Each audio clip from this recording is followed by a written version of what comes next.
All right, welcome back, everyone. So today, what we're going to do, we're going to wrap up the Chapter 6 practice problems. We have two left here, so we're gonna wrap these up, and then we're going to go ahead and get on into the Chapter 7 here, which deals with inventories. So that's what we're going to do today, and then come Monday, we're going to start working more problems again, dealing with inventories. We're just going to kind of have like a little conversation about them and just break into the chapter today after we wrap up these practice problems here. Here's the link from the other day. I'll still post the solutions to these practice problems. I haven't done that yet, but I will go ahead and do that. So just be on the lookout for that as well. And also, I wanted to tell everyone as well that all the grades have been updated in the grade book. So if you look, so I apologize on the delay in getting some of the homeworks graded and caught up and everything. But as of now, all the grades are locked in for where we are. Because I'm sure everyone knows midterms are due Monday is when the teachers have to have them in. So all the grades are caught up as of now. And so the midterm report will be coming out sometime next week. So.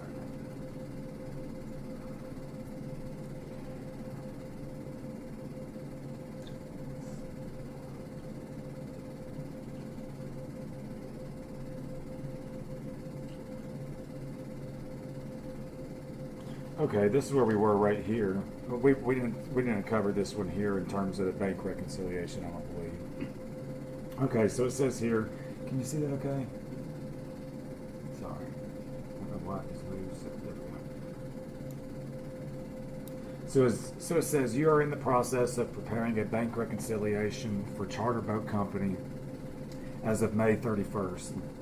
Listed below is information necessary to prepare the reconciliation. So it says in the space below, obviously, they just want us to match the letters with the numbers here.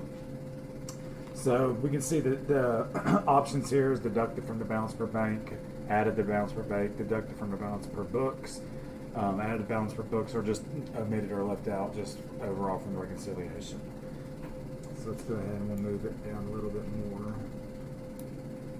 Okay, so on the first one, deposits in transit of 1,500 as of May 31st. What do you think we would have to do with the deposits in transit?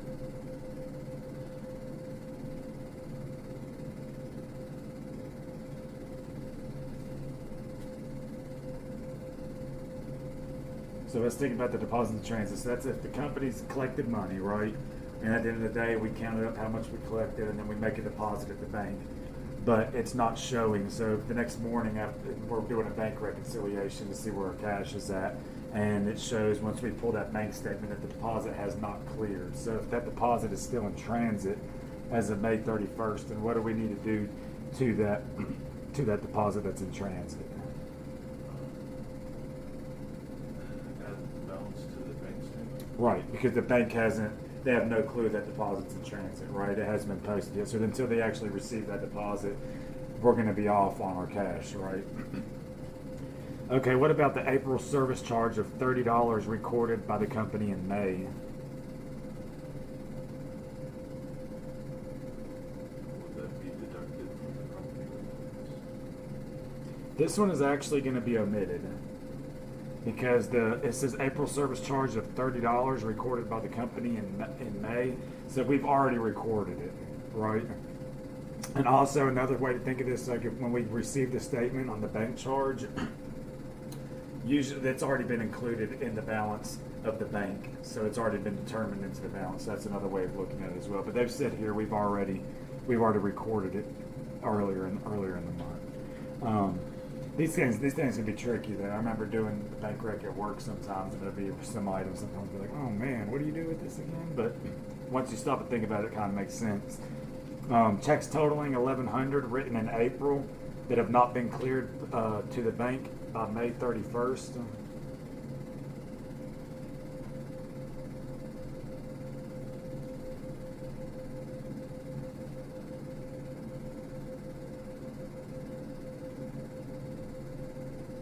So if we say our company writes a check, right, and we went ahead and paid a supplier for it, but the supplier's for some maybe he's just holding on to it, right? He hasn't cashed it yet. So what do you think we'd have to do for that? We know that money's out there, but the bank doesn't know it's out there. So what should we do that with that one? Deducted from the bank. Right, because the bank's showing we have more money because they haven't actually debited our account for, you know, whatever the amount that's out there that we wrote to that supplier. Check of Tommy Incorporated for $780 was deposited in May by Charter Boat Company and returned by the bank with the NSF notation in May bank statement. And the NSF, remember, is non-sufficient funds, remember? So in this case, a guy paid us, right? But there was non-sufficient funds, so the check was returned. So what will we have to do with that?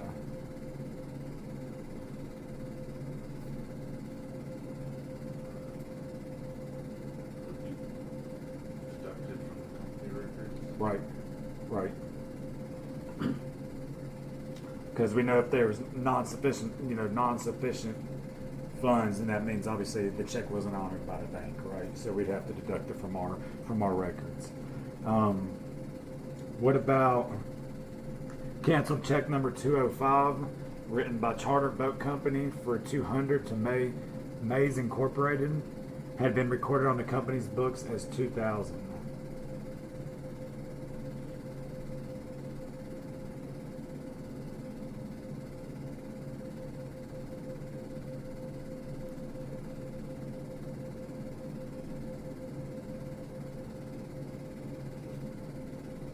Would that be added to the company's record? It would be. Good job. Because it canceled from you. Yeah, that sometimes that's the thing about anything in accounting. There's just sometimes there's one or two words that just really make you question something. Even if you think it's right, it'll make you second guess yourself. So, but yeah, that's absolutely right.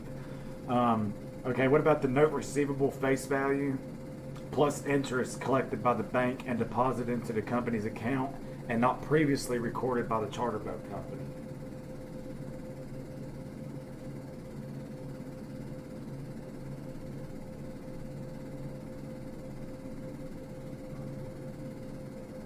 Omitted.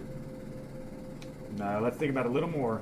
So in this case, a bank has received, because a lot of times banks, because they're our agent, right? They act on our behalf. So in this case, the bank actually collected a note from a receivable, right, plus interest outstanding. So they've collected money on our behalf and they deposited it into our bank account. But the company hasn't made any record of this. So what does the company need to do in this case? They need to add it to their books, right? Because the bank just took money in on their behalf, but we were unaware of it, so we just need to add it, right? Bank service charges of $35 for May. And this one here, these are confused. And honestly, it's saying the answer right here is going to be deducted from the balance per company books. This, in a way, I disagree with that because exactly what I just told you. Usually, when you receive a bank statement, it's going to be included in the balance, so it's usually omitted. So, in my opinion, I'm disagreeing with the author on this one. So, like I said, usually, anytime that I've dealt with it personally in practice, and you receive the bank statement, then it's just omitted because it's like I said, but I get their argument here, deducted from the balance per company records because we haven't had it. So really, it just depends if you've accounted for it or if you haven't accounted for it. Okay, but usually, and really it depends which way you're working too. Balance per book, balance per book the bank or bank the book. Because remember in that example we had two reconciliations. So check of Carpets Incorporated charged in error against Charter Boat's account by the bank during May and not corrected as of May 31st.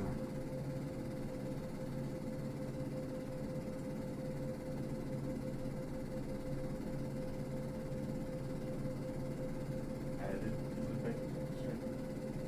Yep. So does that kind of help just looking at some of those items right there?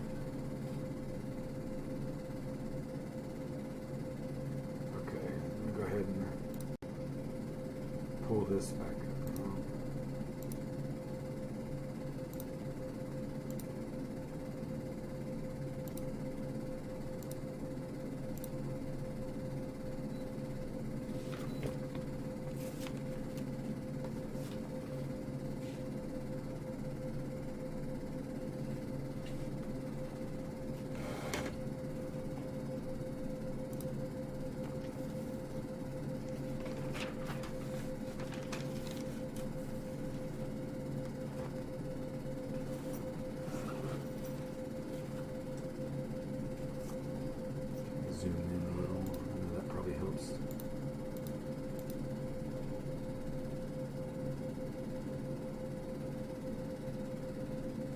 that all right there? Can you see that?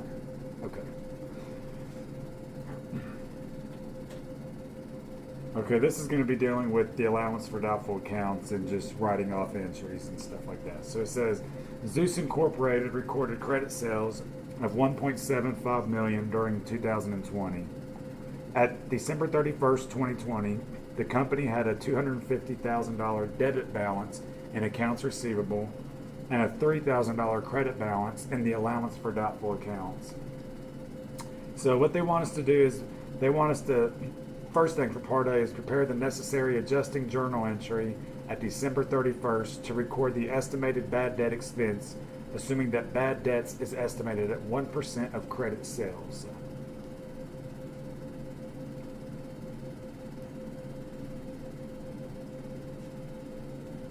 So what do you think is the first thing that we have to, what's our starting point on this one right here?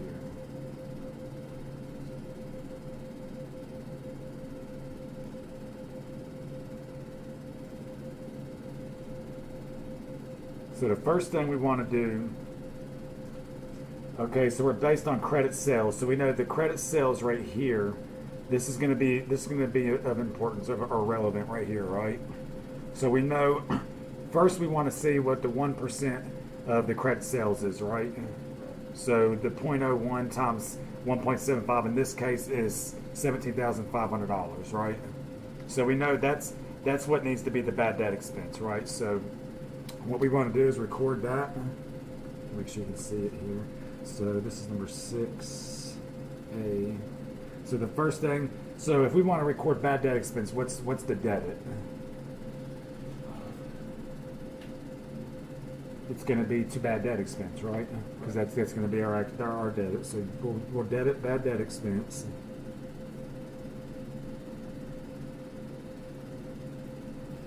Okay, and we know that amount was $17,500, right?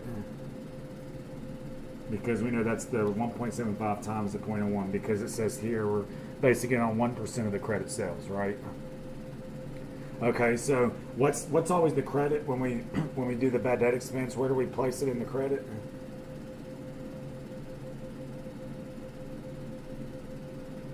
Think about the line item you would see under your gross amount of accounts receivable on your balance sheet.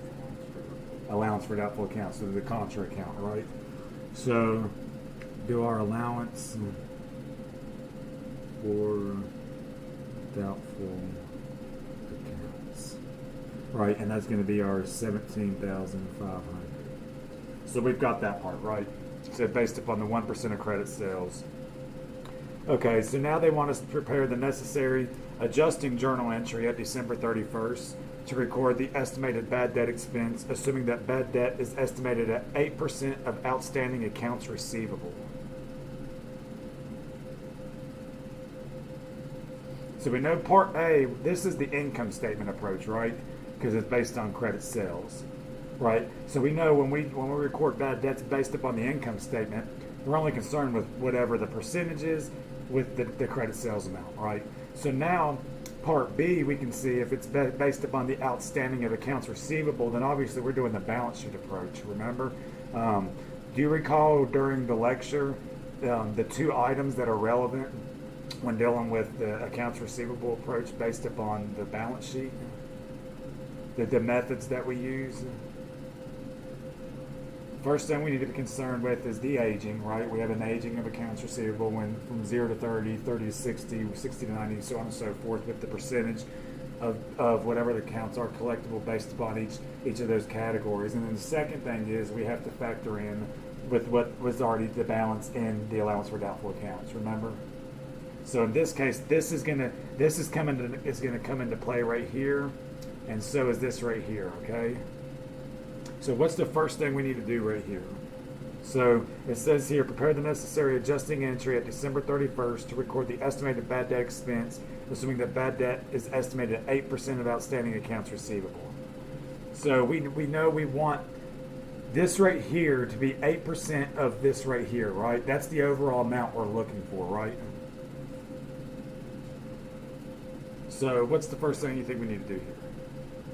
Finding out 8% of Right, so we want to find that. And then we also need to back something out too. When we back out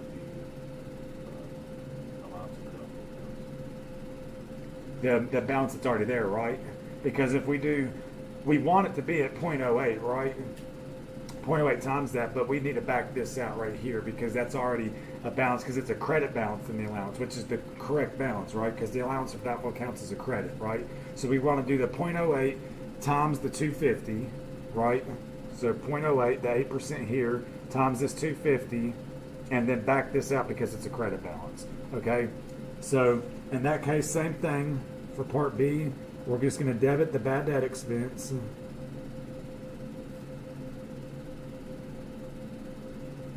Okay, in this case, it'll be $17,000 after we take the 8% of $250,000 and then back out the original balance of $3,000 right here. Okay, so that's pretty much the tricky part of this question here. Is a lot of people will just do 0.08 times this and think they're done, but you have to remember we have to take into account what the balance is in the allowance. Okay, because we have to make that adjustment because it's really we want the difference. So if this would have been a debit balance here, what would we have had to do? We would have had to add it back because we would have had to bring that deficit up out of the debit side before it would have been at the account at zero and then start bringing it up on the credit side, right? So that's the trick right there. If they're asking you to estimate the allowance based or bad debt expense, adjust your bad debt expense in your allowance based upon the accounts receivable method on the balance sheet approach. Okay, so that's the main little caveat there is to remember the allowance balance already. So obviously here we know that this goes to the allowance for doubtful accounts for $17,000. So both those make sense, both the income statement approach and the balance sheet approach.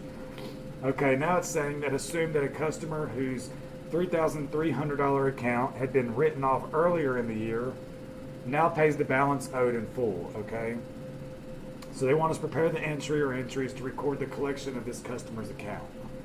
So now we're saying we've previously written off an account that we deemed uncollectible. But now after we've written it off, the customer actually paid us. So how do we make that adjustment on our books? What's the first thing that we need to do in this case?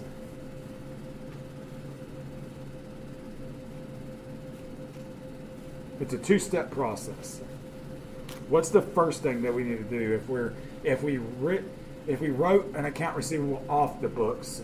Then the first thing we would want to do is we want to bring that receivable back onto the books, all right, and adjust our allowance, right? That way we're back intact as if the receivable had never been written off, right? So the first step we want to do is bring the account receivable back onto the books and then adjust the allowance for doubtful accounts. And the way that we accomplish that is going to be we just bring the accounts receivable back onto it, debit it for the full amount of $3,300. So now we've got the account receivable of it that's back on the books, and then the credit will be our allowance for doubtful accounts for the same amount, $3,300. Right? So now that's the first step. Now the account's back on the books, the allowance is back at the normal amount, right? So what do you think the second thing that we have to do is? Debit cash and credit accounts receivable. Right, so now we're just back up to just collecting a normal receivable, right? So that's the little trick on this one. The little caveat on this is just if you want to bring it back on, you just have to bring the receivable back onto the books and bring the allowance back up, and then you just collect the receivable as you normally do. And in this case, like you said, it would be the debit to cash because it's money coming in, it's an asset.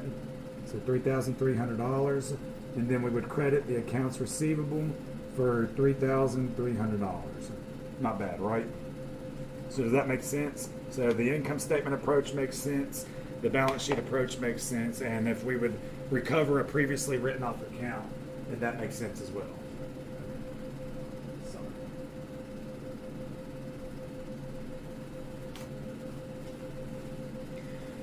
Okay, so the next thing we'll do, that wraps up our lecture and practice problems for chapter 6. So next thing I will do, I want to get into chapter 7 now, and we don't have much time. We'll just start touching into the content here.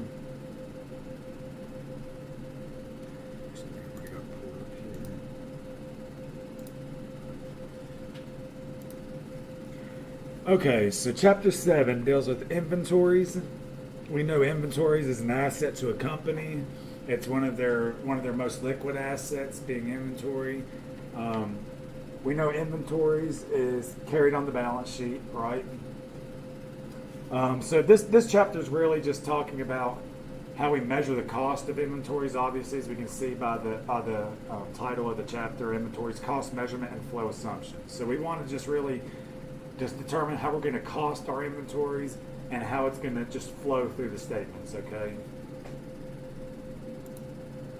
So our objectives here is describe the different classifications of inventory and the flow of costs, explain the uses of the perpetual and periodic inventory systems, identify the items to be included in inventory, determine the expenditures included in the cost of inventory, compute ending inventory and cost of goods sold under specific identification, FIFO, which is first in, first out, average cost, and LIFO, which is last in, first out.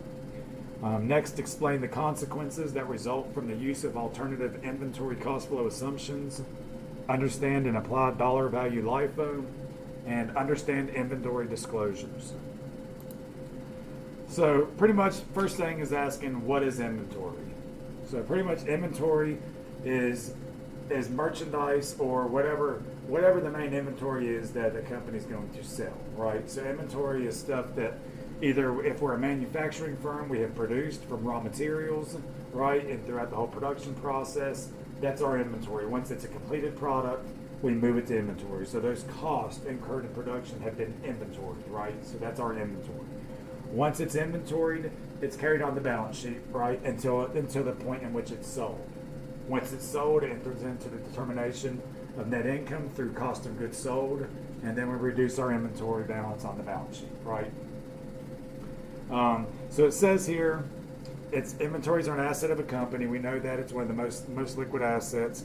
It's held for sale to customer in the ordinary course of business, used in the process of production for sale, used in the production of goods and services that will be made available for sale. So we know that. So how do companies classify inventory? Merchandising companies, it's labeled as merchandise inventory, okay? And this is just stuff that's ready to be acquired by the company, or ready to be acquired by the customers for resale, right? Manufacturing companies, they have raw materials inventory, work in process inventory, and then finished goods inventory, okay? Your raw materials inventory, obviously, this is your raw materials. So if we were manufacturing furniture, then the raw materials would be our wood, our bolts, our pins, our fabrics, cushions, and stuff like that, cotton, everything else, whatever would be relevant to whatever type of furniture we're making. Work in process or goods in process inventory. This is the actual the stuff that's been started. So it's not raw material and it's not finished. So it's stuff that's at the end of the period. That's stuff that's still in the middle of being produced, right? So that's our work in process inventory. And then lastly, we have the finished goods inventory, and obviously this is the goods that have been completely produced or manufactured, and we have inventoried them, and they're being stored in a warehouse or something, and being included in our physical inventory count, right? So how do companies classify inventory? For both types of companies, cost of goods available for sale, okay? So this is the sum of beginning inventory plus your net purchases, which makes sense. So if the cost of goods available for sale is going to be our overall cost of our beginning inventory that we had on hand, and then whatever we bought throughout the period, right? So that would make sense. That's our cost included in what we had to start with and our cost of what we purchased. So if we add those together, that's the overall cost of goods available for sale. Okay, this is just a little chart of the flow of inventory costs. We can see here, this is the merchandising company. So we have an accounts payable or cash. And this is for the purchase of goods, right? So we're either going to buy it on account or pay cash straight out, right? Okay, when goods are sold, we're going to have the cost of goods sold. So not bad, right? That's pretty simple. Obviously, manufacturing companies are a little more in depth and a little more sophisticated, obviously because we have different components that are included as opposed to just purchasing something and marking it up. So we can see here in the raw materials inventory, we have materials purchased and then materials used in production or materials consumed, right? That then flows into here to work in process inventory. When goods are finished, it moves to the finished goods inventory. Then when goods are sold, it moves to the cost of goods sold. Direct labor, actual labor costs. These are going to be labors that's charged to production. That goes into the work in process. Then the goods that are finished, that are being manufactured, moves to the finished inventory and then ultimately to the cost of goods sold, okay? And this labor here, once again, remember that's direct labor, not the indirect. So the people that are directly tied to a process, right? The manufacturing or factory overhead, okay? So what is overhead? Overhead is anything used in the process, but isn't direct labor. Right. So it needs to be allocated, right? So you're right. So it's indirect cost, right? So it's not directly tied to it. So that's going to be actual overhead cost, right? And that the overhead is going to be that's going to be applied to production. Will then enter into the work in process inventory, and then once it's finished, completed goods, and then ultimately enters into determination of income through cost of goods sold. So we can get that overall, right? Okay, cost of goods sold model. So we have the previous period ending inventory, right? So obviously if we know anything that's the previous period's ending inventory, that automatically becomes the beginning inventory, right, of the next period, right? So anytime the period closes, anything that's the ending inventory automatically becomes the next period's beginning inventory, okay? So now this is the beginning inventory of the current period. From here we add our net purchases or cost of goods manufactured, okay? So net purchases if we're merchandising, cost of goods manufactured if we're manufacturing, okay? These equal the cost of goods available for sale, the sum of these two items, okay? From here, we have our ending inventory, right? We have to back the ending inventory out, and that'll give us our cost of goods sold. Make sense? So same formula. I'm sure you're probably familiar with the beginning inventory plus your purchases minus ending inventory is cost of goods sold. You can really leave the cost of goods available for sale out when you're trying to find whatever cost of goods sold is. That's just letting you know the sum of these two gives you this. Then from cost of goods available for sale, you back out ending inventory. But really for the formula, you can just do beginning plus purchases minus ending cost of goods. Okay. Okay, so how do companies report inventory in their financial statements?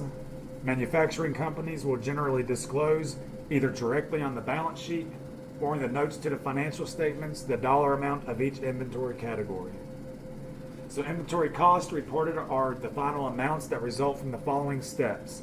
So in the first step, decide what items to include in the inventory and count the physical inventory quantities. So pretty simple. The next one, determine the cost of the units it purchased or produced during the accounting period, taking into consideration the cost for freight in and the reductions for purchase discounts, returns, and allowances. Okay, so why would freight in be included in the cost of inventory? It's a cost associated with acquiring it. Right, and getting it ready for its intended sale, like getting it ready for the purpose of selling it, right? So that's a good rule to remember just in accounting in general. Anything like cost incurred to get it ready for its intended purpose. So that could be for inventory. That's why freight in is going to be included in inventory. That could be when you purchase land. If you tear a building down and raise it and scrap it, the net sum of that, because it's getting it ready for its intended use. So anything of that sort, okay? That's the general rule in accounting. All costs incurred to get it to its intended purpose. So in this case, freight in determines into the cost of inventory because that's a cost that has to be taken in order to get the inventory to where we need it. Step 3 is used a cost flow assumption to allocate the cost of goods available for sale between the ending inventory and the cost of goods sold, okay? And the cost flow assumptions that we're talking about is going to be your LIFO, FIFO, weighted average, and specific identification. So how do companies keep track of inventory? Okay, so when we talk about keeping track, they just keep talking about the actual flow of it and the quantities on hand and the quantities sold. Okay, so that's what we talk about by keeping track of the inventory. So we see here we have two different systems that companies use. Okay, we have a perpetual inventory system and a periodic inventory system.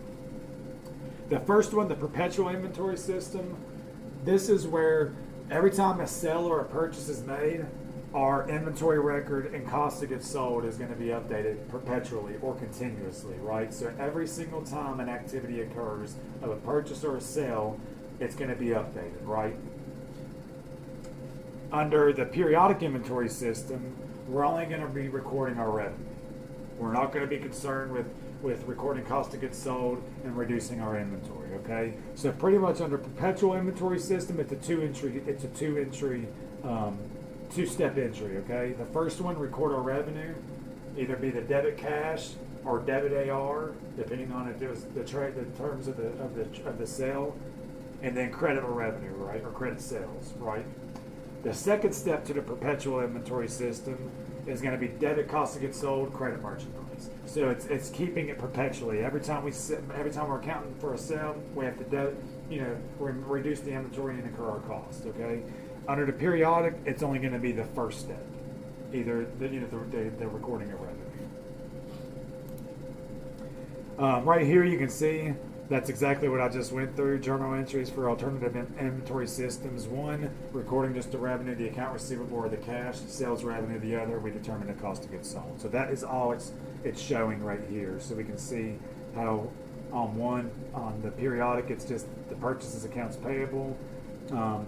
But we have to deal with the purchase allowances and stuff on that one as well, okay? But for the most part, I just want you to know that on one we're recording revenue, the other we're only recording the revenue plus the cost of goods sold. So how do companies determine inventory quantities, okay? So by quantities, the amount on hand, right? So the first thing we have to determine is that when goods are in transit, who has the title, who has the right to ownership, so who can claim these goods, okay? So at the end of the period, there could be inventory still in transit, right? And either the buyer or the seller has to claim it. Well, the way that we can determine who has title is based upon the shipping terms, okay? The first one is FOB, which stands for free on board, okay? So FOB is free on board. FOB shipping point, okay? FOB shipping point, in that term, the minute that the seller, say we're the seller, okay, and we're going to ship some goods to the purchaser. If the terms are FOB shipping point, then at the point that we ship it from our docks, okay, onto the common carrier, the minute the common carrier shuts that door down and starts driving away, the title passes to the buyer, okay, because it's the shipping point. So the point at which we ship the products is when that title passes from the buyer to the seller, okay? So if that's the case, then if the goods are in transit, at the end of the period, then the buyer is going to include those goods in their actual physical inventory account, even though it's not on their premises or their property, right? Okay.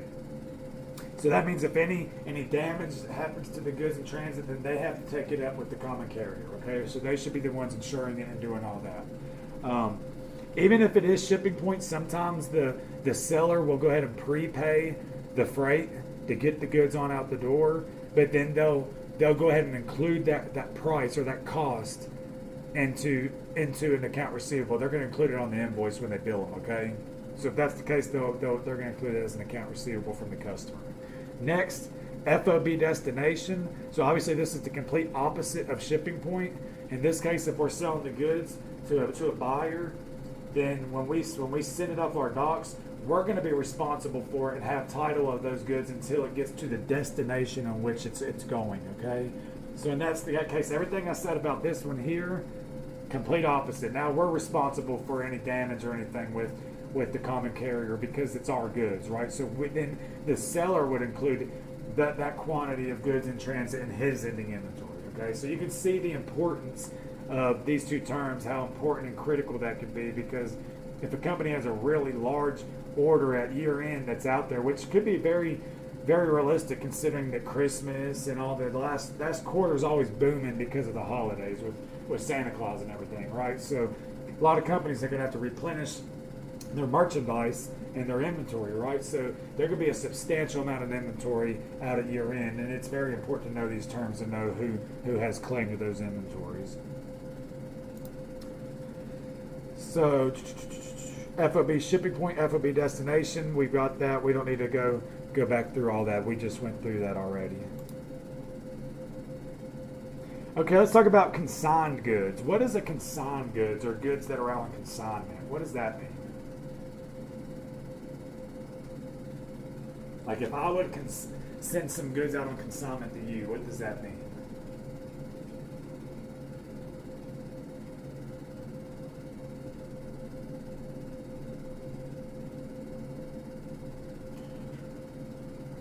So pretty much what it means is I own the goods still, right? I'm just sending them to you on consignment.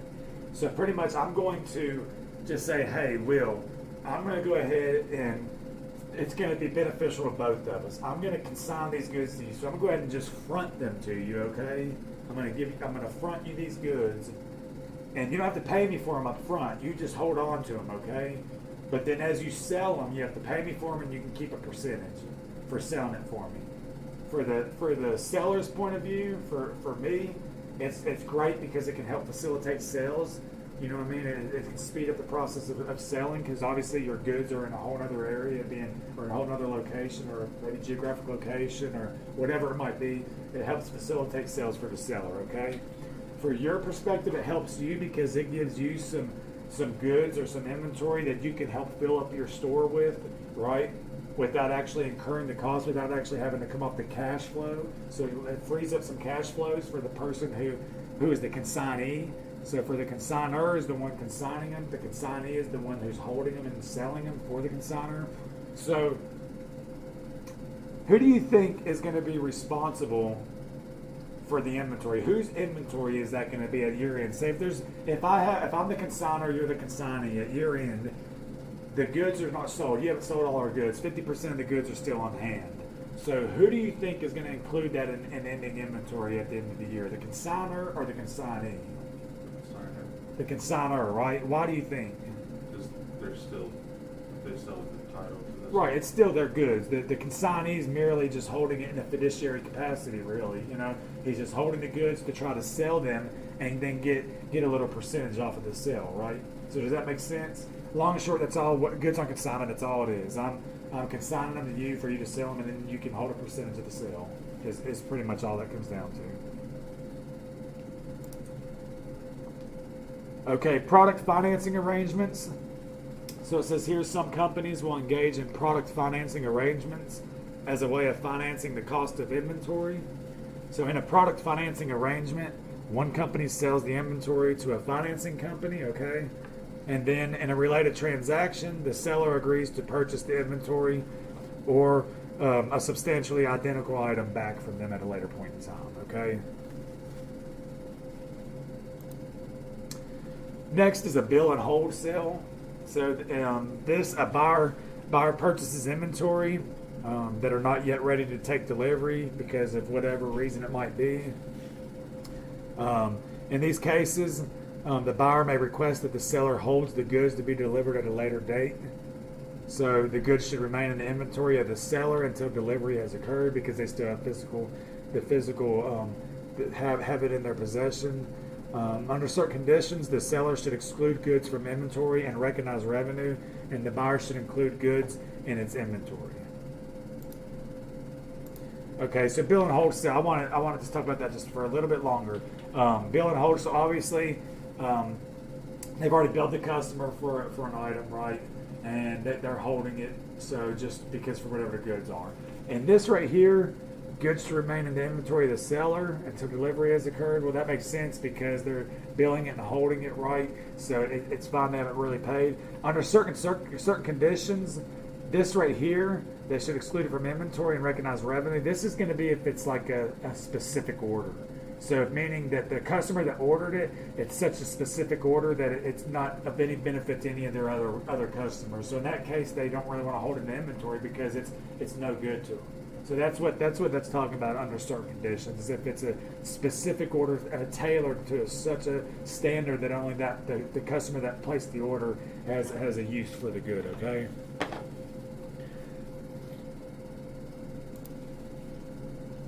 Okay, I'm gonna go ahead and just stop us right there for the day, if that's fine with you. And then on Monday we'll go ahead. Let's see how many slides are on this one. So 68, not too bad. Monday we'll go ahead and skim through these a little more and start working on some problems. I'll go ahead and get the homework and quiz and stuff up this weekend as well. Obviously it won't be due, but that way it's there so people can work on it. And I'll get the practice problems up as well. So that way if you want to start looking at the homework and the practice problems, I know you'll wait on the quiz until we get through the content, but I'll try to get that stuff up there this weekend so we can look at that.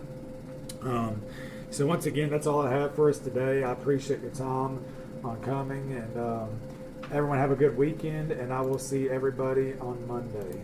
Thanks again for your time.